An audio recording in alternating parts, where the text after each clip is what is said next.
আসসালামু আলাইকুম রহমতুল্লাহি ওবরকাতুহু।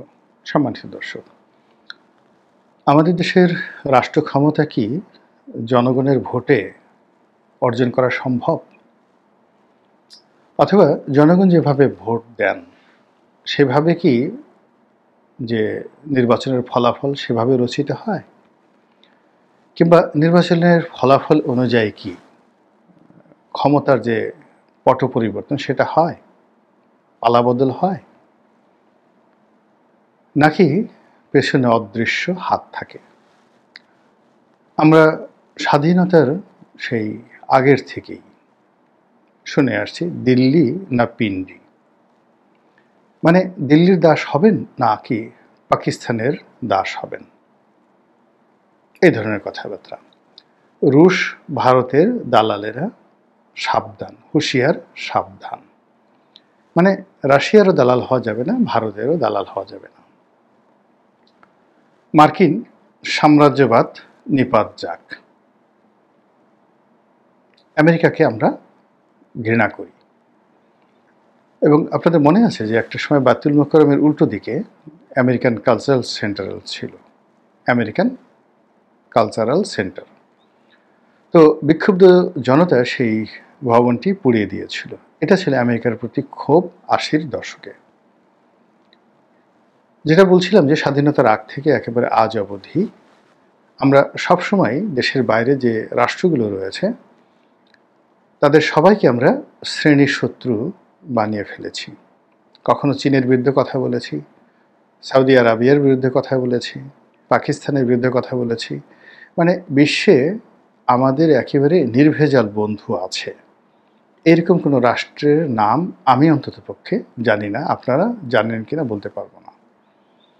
তো আমরা সবাই কি, ইসরায়েল আমাদের শত্রু, অমুকে আমাদের শত্রু, ওদের যাকে বলা হয় সৌদি আরবের যারা আলেম ওলামা তারা ওহাবি, তারা যাকে বলা হয়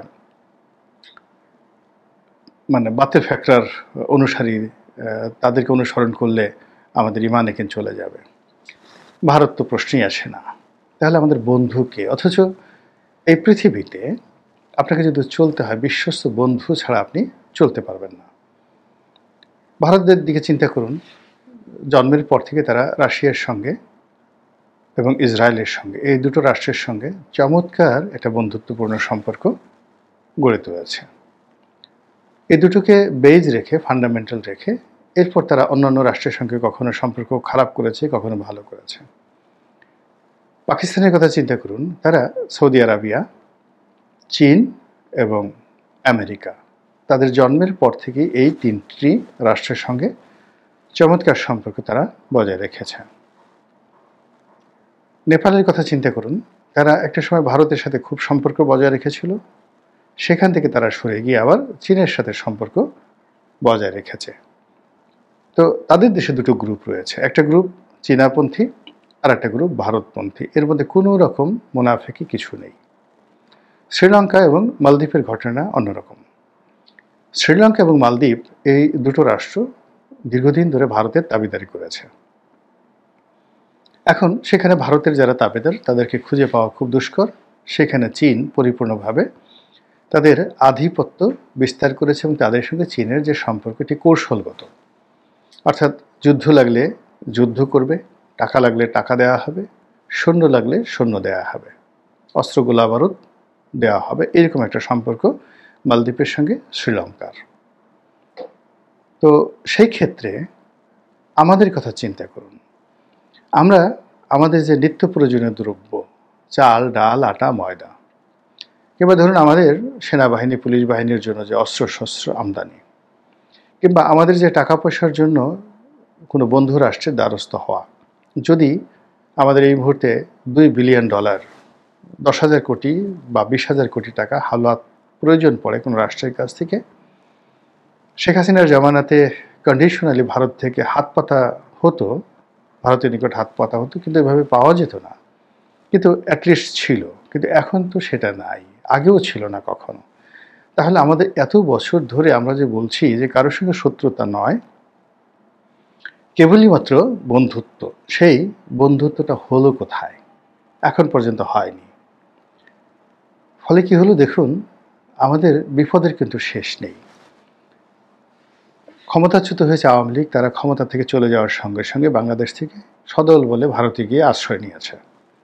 আচ্ছা বলেন তো, বিএনপির লোকগুলো কোথায় যাবে? তাদের কি কোনো দেশ আছে পালানোর মতো? বন্ধুত্ব আছে কারো সঙ্গে? নেই।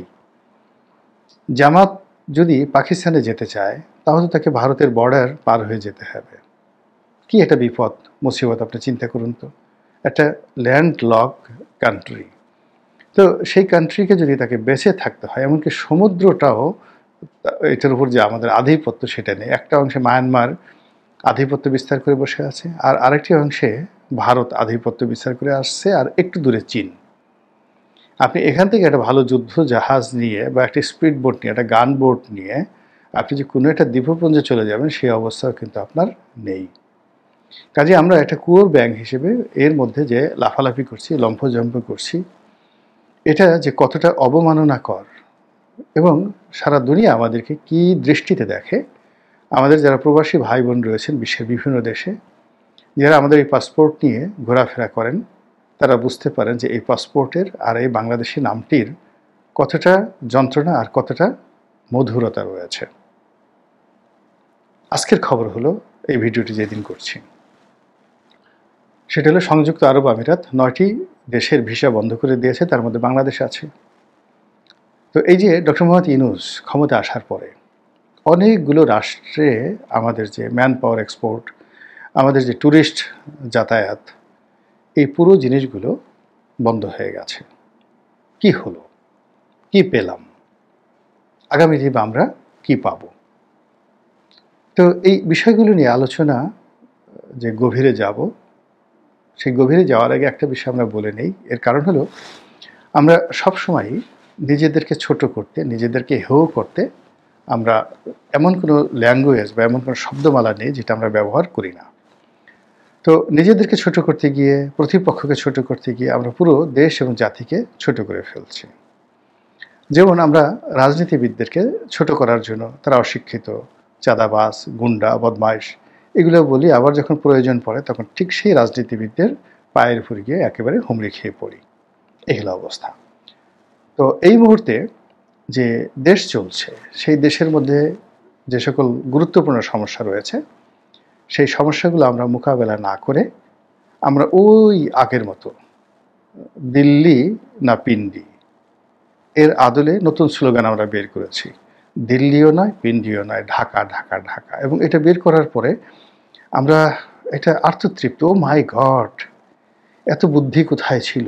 দিল্লিও নয়, পিন্ডিও নয়, ঢাকা ঢাকা ঢাকা, এই কথা আমরা বলতে পারছি। বিরাট আবিষ্কার, সেই আর্কিমিডিসের ইউরেকার মতো, বা সেই আপেক্ষিক তথ্যের মতো, বা ল অফ গ্র্যাভিটির মতো, মানে নিউটন বা আলবার্ট আইনস্টাইন তারা যে আবিষ্কার করেছিলেন, সেই আবিষ্কারের মতোই আমরা এই ঢাকা না দিল্লি, দিল্লিও নয়, ঢাকাও নয়, পিন্ডি পিন্ডি, বা টেক ব্যাক বাংলাদেশ, এক জালেম গেছে আরেক জালেম আসছে, অথবা চাঁদা পড়ে পল্টনে, চাঁদা যায় লন্ডনে। মানে এরকম একটা অদ্ভুত আবিষ্কার। সেই আবিষ্কার করে আমরা মনে করছি যে না জানি আমরা কত বড় হয়ে গেছি, এবং প্রতিপক্ষের উপরে নানা রকম এই ধরনের ট্যাগ দিয়ে আমরা নিজেদেরকে শ্রেষ্ঠ বিবেচনা করার চেষ্টা করছি। কিন্তু বাস্তবতা হলো যে আমরা এই কাজ করতে করতে অতীতের যে কোনো সময়ের চাইতে নিজেদেরকে নতজানু বানিয়ে ফেলেছি। আওয়ামী লীগ জমানাতে, তার আগে বিএনপির জমানাতে, 1/11-এর সময় আমাদের যে ব্যাকবোন ছিল, আমাদের যে স্বতন্ত্র চিন্তা করার ক্ষমতা ছিল, এমনকি বাংলাদেশের যে পার ক্যাপিটা ইনকাম ছিল, জিডিপির গ্রোথ ছিল, মানুষের স্বপ্ন ছিল, মানুষ যে তার যে সুখানুভূতি, সেই সুখানুভূতিতে তাদের যে প্লাস পয়েন্ট ছিল, সেই প্লাস পয়েন্টগুলো ধীরে ধীরে ধীরে ধীরে কমে যাচ্ছে। আর সেই কমে যাওয়ার কারণে এখন আমরা ডিপ স্টেট থিওরিতে কয়েকদিন খুব নাচানাচি করলাম, আমেরিকার পিছনে খুব ঘুরলাম, তারপরে ব্রিটেনের পিছনে অনেক দিন ঘুরলাম, ইউরোপীয় ইউনিয়নের যারা নেতৃবৃন্দ রয়েছে তাদেরকে যথেষ্ট পাত্তা দিলাম, তারপরে পাকিস্তানের সঙ্গে সরাসরি বিমান চালু হবে, চীনের সঙ্গে আমাদের চিকিৎসার বিনিময় হবে, আমরা বাংলাদেশ থেকে দলে দলে গিয়ে চীনের কুনমিংয়ে গিয়ে চিকিৎসা করে আসবো এবং ভারতের চেয়ে অনেক অনেক কম দামে চীনে চিকিৎসা করে আসবো, সবগুলো মাঠে মারা যাওয়ার পর এখন আমাদের মধ্যে বিকারগ্রস্ততা দেখা দিয়েছে যে কে ভারতের দালাল। মানে আমরা সবাই সবাইকে ভারতের দালাল বলছি, রয়্যাল এজেন্ট বলছি, আর প্রতিপক্ষকে রয়্যাল এজেন্ট বা ভারতের দালাল বলে নিজেরা ভারতের দালাল হওয়ার জন্য ছুটাছুটি করছি। দিল্লিতে যাচ্ছি, কলকাতাতে যাচ্ছি, কিংবা কেউ যদি কলকাতা থেকে দিল্লি থেকে টেলিফোন করেন, আমরা চাতক পাখির মতো তাদের সঙ্গে কথা বলার জন্য, সাক্ষাৎ করার জন্য দরকার হলে যে কোনো বস্তিতে গিয়ে বা যে কোনো মানে স্থানে গিয়ে আমরা রাতের পর রাত, দিনের পর দিন দাঁড়িয়ে থাকতে পারি। এই যে ভারতের প্রতি আনুগত্য করার বা দিল্লির দাসত্ব করার যে একটা মনোবৃত্তি, যারা আগামীতে ক্ষমতায় যেতে চান তাদের সবার মধ্যে জেঁকে বসেছে, এতে কোনো সন্দেহ নাই। দেশের বৃহত্তম রাজনৈতিক দলগুলো এবং সে সকল রাজনৈতিক দলগুলোর যারা কর্তা ব্যক্তি, এমনকি যারা সোশ্যাল মিডিয়াতে ইনফ্লুয়েন্সার হিসেবে রয়েছেন, তারা পরস্পরকে ভারতের মানে যাকে বলা হয় দোসর, রয়্যাল এজেন্ট ট্যাগ দেওয়ার যে চেষ্টা করছে, এটা আমাদের সেই শিশুতোষ গল্পের মতো। ধরুন একটা শিশু, মানে বালক, সে নিজে প্রথমে বায়ু ত্যাগ করতো গ্রাম অঞ্চলে। তো বায়ু ত্যাগ করে সে সবাই টের পাওয়ার আগে, এতো বাতাসের একটা গতি আছে, তো সবাই টের পাওয়ার আগে সে জোরে চিৎকার করে উঠতো, যেই এই কাজ কে করলো, এই কাজ কে করলো। চারিদিকের মানুষের মধ্যে তখন গন্ধ ছুটে গেছে, সবাই নাকে হাত দিচ্ছে। তারপরে শেষে শিশুরা গণনা শুরু করলো, আদা পাদা লবণ সাদা লাল নীল, এরপরের কথাটা আমি আর বলতে পারলাম না। ঘন্টার পর ঘন্টা এই তুমি এই কাজ করছো। তো যাকে বলা হলো সে কান্নাকাটি করে অস্থির, না আমি এই কাজ করিনি। তারপরে আবার নতুন করে গণনা, আদা পাদা লবণ সাদা, তারপরে এই তুমি এই কাজ করেছো। আর একজন, না আমি এই কাজ করিনি। কিন্তু সত্যিকার অর্থে যে কুকর্মটি করেছে সে মুচকি মুচকি হাসছে। এখন এখানেও একই অবস্থা। কে যে ভারতের দালাল, কে যে রয়্যাল এজেন্ট, আমরা এই মুহূর্তে বলতে পারছি না। আমরা জানি যে ভারতের এজেন্ট, রয়্যাল এজেন্ট বা ভারতের যারা অনুগত আওয়ামী লীগ হিসেবে তাদেরকে তো ট্যাগ দিয়ে তাদেরকে দেশ ছাড়া করেছে। এখন দেশের মধ্যে যারা আছে তাদেরকে শ্রেণীর শত্রু বিবেচনা করে সবাই সবার বিরুদ্ধে ভারতের দাস, দিল্লির এজেন্ট, নরেন্দ্র মোদীর পার্টনার এবং ভারতের সাহায্য সহযোগিতা ছাড়া মানে রাজনীতি করা যাবে না, ক্ষমতা আসা যাবে না, এই যে একটা ন্যারেটিভ চালু হয়ে গেছে এবং সেই চালু হওয়ার কারণে পুরো জাতিসত্তা, রাজনীতি এবং অর্থনীতি মারাত্মকভাবে ক্ষতিগ্রস্ত হয়ে যাচ্ছে। যে সকল লোক গত ৮-১০ বছর ধরে ক্রমাগতভাবে ভারতের বিরুদ্ধে কথা বলছে, যেমন পিনাকি বলছে, এখন পিনাকি বলার পরেও এখন অনেকে বলছে না, পিনাকি হলো অতি উচ্চ মার্গের ভারতীয় রয়্যাল এজেন্ট। কিভাবে? ওই যে ভারতের যিনি নিরাপত্তা উপদেষ্টা অজিত দোভাল, তো সেই অজিত দোভালের প্রসঙ্গ টানতে গিয়ে একজন বলার চেষ্টা করছেন যে তিনি তো প্রায় ১৫ বছর পাকিস্তানে ছিলেন এবং ইসলাম ধর্ম গ্রহণ করে মানে মসজিদে তিনি দিনরাত থাকতেন, তাবলিগে থাকতেন এবং সে কথা তিনি স্বীকার করেছেন। এবং ভারতীয় রয়্যাল এজেন্ট কীরকম, অজিত দোভাল বলছিলেন যে তিনি একটি মসজিদে ছিলেন বসে বসে, মানে তিনি তখন জুনিয়র রয়্যাল এজেন্ট। তো এমন সময় দেখা গেল ওই মসজিদে বিরাট এক আলেম আসলেন। তো বিরাট এক আলেম আসলেন, কেতাদুরস্ত, হাজার হাজার ভক্ত মুরিদান তার কদমবসি করছে। তো অজিত দোভালও সেই মসজিদে ছিলেন, তিনিও গেলেন, তাকে কদমবসি করলেন। তো তার সাথে কথা বললেন। কথা বলার পর সেই আলেম বললেন যে বাবা তুমি আমার খাস কামরা আমার সঙ্গে একটু দেখা করো। তো খাস কামরায় দেখা করতে গেল অজিত দোভাল। তখন সেই পীর সাহেব বললেন যে তুমি যে কথাটি বলেছ আমার সামনে, এই কথাটা দ্বিতীয়বার আর বলবে না। তো বলে যে কেন? বলে যে তুমি যে কথাটা বলছো ইট ইন্ডিকেট যে তুমি ভারতীয় এবং ভারতীয় কোনো গোয়েন্দা সংস্থার লোক। তো অজিত দোভাল বললেন যে আমার এই কথা শোনার সঙ্গে সঙ্গে সারা শরীর ভয়ে আতঙ্কে থর থর করে কেঁপে উঠল এবং ওই পীর সাহেব বুঝতে পারলেন যে আমি ভয় পাচ্ছি। তখন তিনি বললেন তুমি ভয় পেও না, আমিও রয়ের এজেন্ট, তোমার এই ত্রুটিটা আমি দেখতে পেরেছি, আর সব ঠিক আছে, বাকিটা তুমি ঠিক করে নাও। তো চিন্তা করুন যে পাকিস্তানের অভ্যন্তরে মসজিদের মধ্যে যেভাবে ঢুকে গিয়েছে, এবং অজিত দোভালের মতো মানুষ যেখানে 15 বছর দায়িত্ব পালন করেছে, তো সেখানে যদি পিনাকি ভট্টাচার্য রয়ের এজেন্ট হন এবং রেজেন্ট হয়ে সে গালাগালি করতে থাকেন 7-8 বছর, অন্তত ভারতীয় রয়ের যে ইতিহাস, সেই ইতিহাস থেকে এটা ইজিলি বলা যায় যে ইট ইজ পসিবল। অথবা ধরুন আরও অনেক কিছু, মানে পাকিস্তানে তারা যে গোয়েন্দাগিরি করছে সেটার সঙ্গে যদি তুলনা করেন, তাহলে বাংলাদেশে আরও অনেক কিছু করা সম্ভব। তো এই জিনিসগুলো শেখ হাসিনার জমানাতে আমরা এইভাবে সন্দেহ করিনি, কিন্তু যখন মানুষ পরস্পরকে সমাজে সন্দেহ করে, সন্দেহের মধ্যে বিষাক্ত কোনো জিনিস আর নেই, এই বিষ যখন ছড়িয়ে পড়ে তখন পুরো সমাজ বিষাক্ত হয়ে যায়। এখন আমরা সবাই সবাইকে সন্দেহ করছি যে ভারতের এজেন্ট।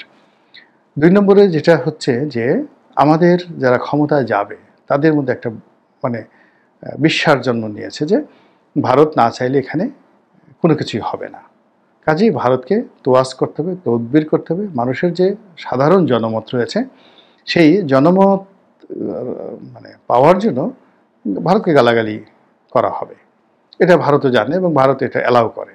তো ভারতকে গালাগালি করা হলো, কিন্তু তলে তলে ভারতের সঙ্গে সম্পর্ক রেখে তারপরে শেষে ভারতের স্বার্থগুলো সংরক্ষণ করা হলো।